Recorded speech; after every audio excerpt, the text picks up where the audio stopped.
হেৰি আপোনাৰ পৰীক্ষা কেনেকুৱা হ'ল বাৰু? আচ্ছা, তুমি কোৱা বৰ্তমান অসমৰ মুখ্যমন্ত্ৰীগৰাকীৰ নাম কি? ছাৰ, বৰ্তমান অসমৰ মুখ্যমন্ত্ৰীগৰাকীৰ নাম সৰ্বানন্দ সোণোৱাল। এতিয়া তুমি কোৱা স্বাধীন ভাৰতৰ প্ৰথম প্ৰধানমন্ত্ৰীগৰাকীৰ নাম কি? স্বাধীন ভাৰতৰ প্ৰথম প্ৰধানমন্ত্ৰীগৰাকীৰ নাম হৈছে জৱাহৰলাল নেহৰু। বঢ়িয়া। এতিয়া তুমি কোৱা নাগাচাকি আৰু হিৰোশ্বিমা চহৰ দুখন ক'ত অৱস্থিত?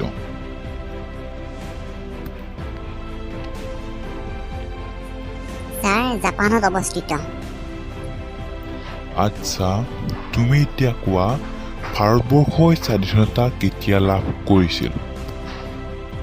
1857 চনৰ চিপাহী বিদ্ৰোহ সময়ৰ পৰা প্ৰচেষ্টা চলিছিল আৰু 1947 চনৰ 15 আগষ্টত সফলতা লাভ কৰে।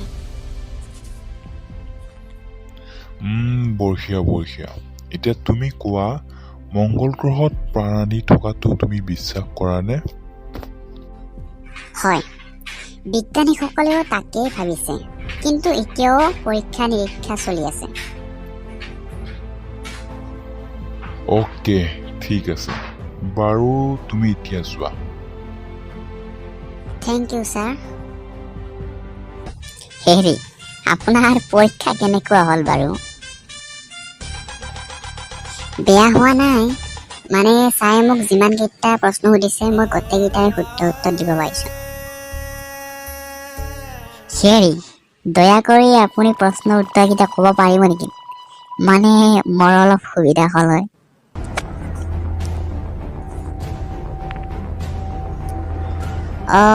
ঠিক আছে বাৰু, মই আপোনাক প্ৰশ্ন উত্তৰকেইটা কৈছোঁ। চাওক, প্ৰথম প্ৰশ্ন উত্তৰটো হৈছে সৰ্বানন্দ সোণোৱাল, দ্বিতীয় প্ৰশ্নটো হৈছে জৱাহৰলাল নেহৰু, আৰু তৃতীয়টো হৈছে জাপানত। চতুৰ্থ হৈছে 1857 চনত চিপাহী বিদ্ৰোহৰ সময়ৰ পৰা প্ৰচেষ্টা চলি আছিল আৰু 1947 চনৰ 15 আগষ্টত সফলতা লাভ কৰে। আৰু চতুৰ্থ প্ৰশ্ন হৈছে বেটছ অফ লাক বন্ধু, আপুনিও যাতে ভালদৰে ইণ্টাৰভিউটো দিব পাৰে। বেটছ অফ লাক। আচ্ছা, তোমাৰ নামটো কি? সৰ্বানন্দ সোণোৱাল ছাৰ। কি?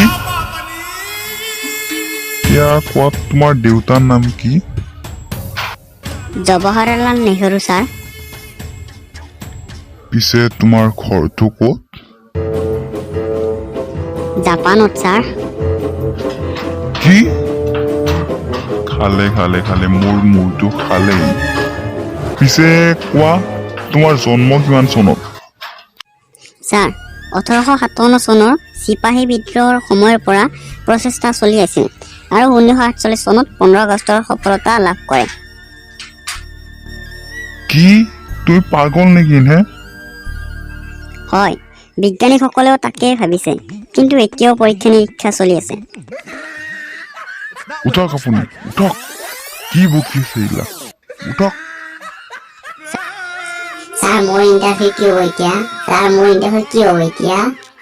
হে প্ৰভু, তুমি মোৰ মূৰটো খাই পেলালা।